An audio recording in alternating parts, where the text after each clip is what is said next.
Hello everyone and warmly welcome है आप सभी दोस्तों का आज इस शानदार प्लेटफॉर्म के ऊपर।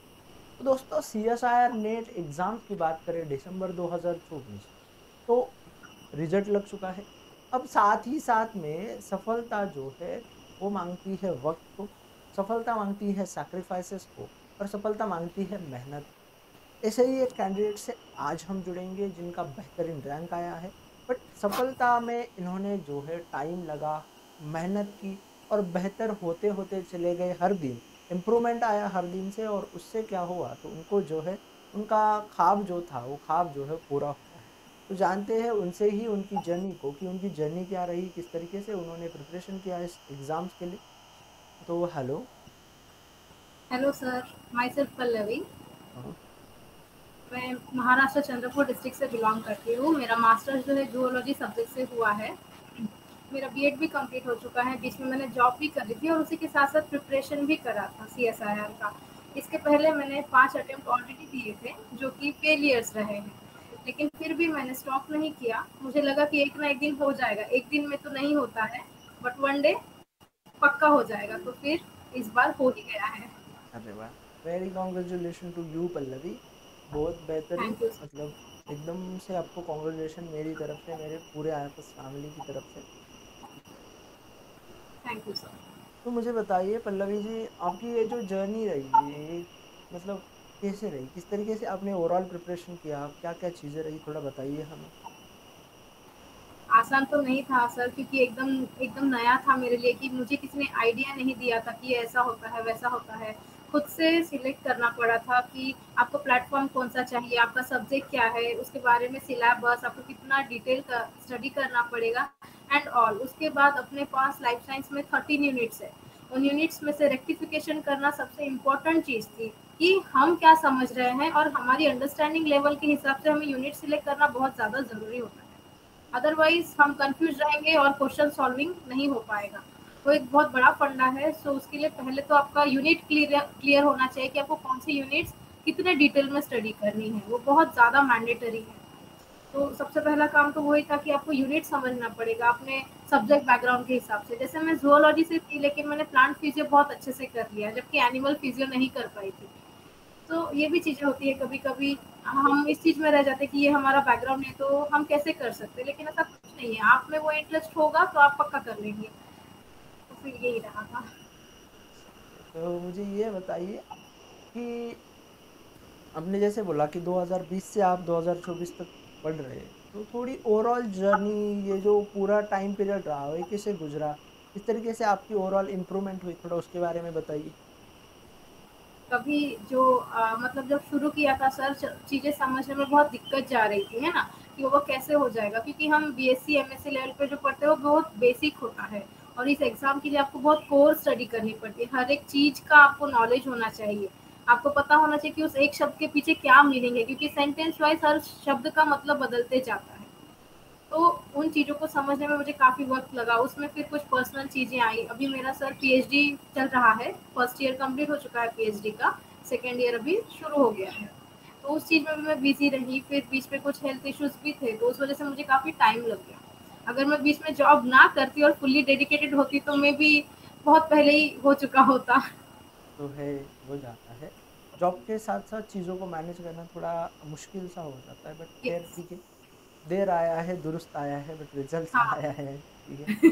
अब मुझे ये बताओ कि इतने कितने यूनिट्स को आपने प्रिपेयर किया था इस एग्ज़ाम्स के लिए। सर मैंने 8 यूनिट्स किए थे, बहुत ज़्यादा डिटेल में, और 1-2 यूनिट सुपरफिशियली किए थे।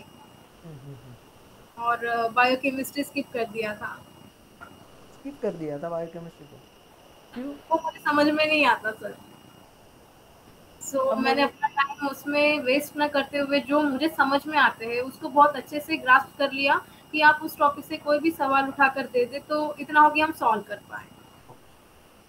अब मुझे ये बताइए, सबसे इजीएस्ट यूनिट कौन सी लगी थी आपको? ऐसा तो कुछ नहीं है सर, पढ़ाई पर डिपेंड करता है। लेकिन according to me cell bio हो गया, सिग्नलिंग हो गया, डेवलपमेंटल बायो ये बहुत इजी है। इवोल्यूशन इकोलॉजी बहुत इजी है, आप आसानी से कर सकते हो। अगर आप 3 से 4 बार पढ़ लेंगे तो हो जाएगा, लेकिन आपको फुल्ली कॉन्सेंट्रेटेड रहना पड़ेगा। ओके। अब कितने टाइम पीरियड से आप पढ़ रहे हो? बुरा लगता होगा क्योंकि जब हमारे साथ वाले लोगों का हो जाता है, हमारा ना हो जाता है, तो डिमोटिवेटेड सा फील हो जाता है, थोड़ा डिप्रेशन सा आ जाता है। ऐसा लगने लगता है कि भगवान हमारे साथ ही क्यों कर रहे हैं।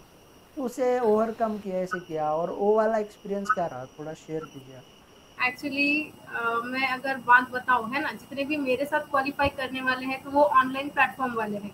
मेरे कलीग्स या फिर कॉलेज मेट्स जो हैं, उनमें से किसी ने भी एग्ज़ाम अभी तक क्वालिफ़ाई नहीं किया। I am the first student from my college who is going to qualify this exam. Even in my tehsil level, I am the first person who qualified this exam as with this AIR. So मैं बहुत खुश हूँ इस चीज़ को share करते हुए।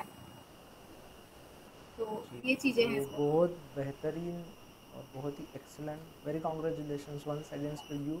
अगर आप पहले थैंक कैंडिडेट हो यू। तो यकीनन बहुत ही बेहतरीन आपका है, क्योंकि नए ख्वाब देख के इन सारी चीज़ों को अचीव करने में समय तो लग जाता है। अब मुझे ये बताओ कि आपको why C S I R NET को ही क्यों चुना? एक्चुअली सर मेरा तो कभी जेआरएफ ऐसा टारगेट रहा ही नहीं। मुझे टीचिंग में बहुत ज़्यादा इंटरेस्ट है। मैंने 2 साल एज अ टीचर ही जॉब किया है। अभी भी मैं होम ट्यूशंस लेती हूँ। सो वो मेरा पैशन है और मुझे बच्चों को क्वालिटी नॉलेज देना बहुत अच्छा लगता है। That's why. और मुझे स्कूल लेवल पर नहीं पढ़ाना, मुझे कॉलेज लेवल पर पढ़ाना पसंद है। इसीलिए इसी के पीछे मैंने अपना टारगेट रखा। मुझे काफ़ी लोगों ने सजेस्ट किया था कि आप ये एग्ज़ाम दे दो, आप यूपीएससी कर लो, आप बहुत ब्रिलियंट हो, आप निकाल लोगे।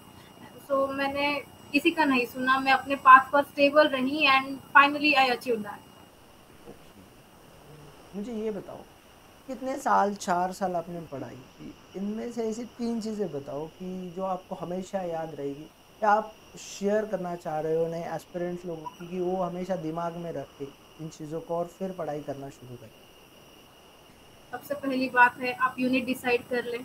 दूसरी बात है आपकी कंसिस्टेंसी होनी चाहिए और तीसरी बात कि सिलेबस कहाँ अपडेट हो रहा है, कौन से टॉपिक में, वो बहुत ज़रूरी है। क्योंकि लास्ट टू लास्ट एग्ज़ाम में एक क्वेश्चन आया था सर हाइड्रा रीजनरेशन पर, जिसके बारे में बिल्कुल अवेयर नहीं थी। सो मैं गलत ऑप्शन ऑप्ट करके आई थी एंड वहाँ फिर हो गया मामला गड़बड़। लेकिन इस बार मैंने अपनी तैयारी ऐसी रखी कि जितनी भी चीज़ें अपडेट वर्जन में आई हैं, सारा नॉलेज आप गेन करके रख लो, ताकि आपसे कोई भी सवाल उस टॉपिक पर आए तो आप सॉल्व कर जाएँ।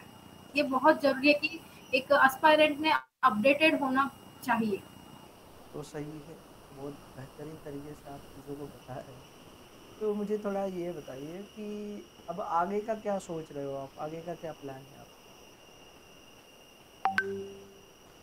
अभी सर किसी कॉलेज या यूनिवर्सिटी में as a assistant professor join करना है। चलिए,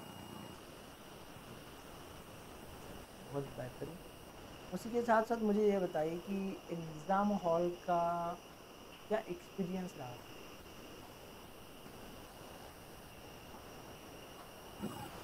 सर मैं तो कभी डरती नहीं, एकदम जाती हूँ, बैठी रहती हूँ जब तक वो इंस्ट्रक्शन नहीं देते कि आप स्टार्ट कर दो या कुछ। और ना ही मैं माइंड में वो चीज़ों को लेकर रखती हूँ कि ये सवाल आया तो मैं क्या करूँगी, कौन से टॉपिक आएँगे, कौन से क्वेश्चन आएँगे। ये सोचकर कोई मतलब नहीं है जब तक स्क्रीन आपके सामने नहीं होती है। मैं तो सभी को यही बोलूँगी कि पैनिक होने के बजाय आप जितना रिलैक्स रहेंगे, आपका पेपर उतना ही अच्छा जाएगा। ये बहुत ज़रूरी है कि अपने माइंड को उस टाइम 3 घंटों तक आप बहुत शांत रखें, बहुत स्टेबल रखें। बहुत सही। अब मुझे ये बताइए कि ऐसी क्या 3 चीज़ें बताना चाहोगी आप आगे आने वाले बच्चों के लिए, जो भी नए एस्पिरेंट्स होंगे उनके लिए?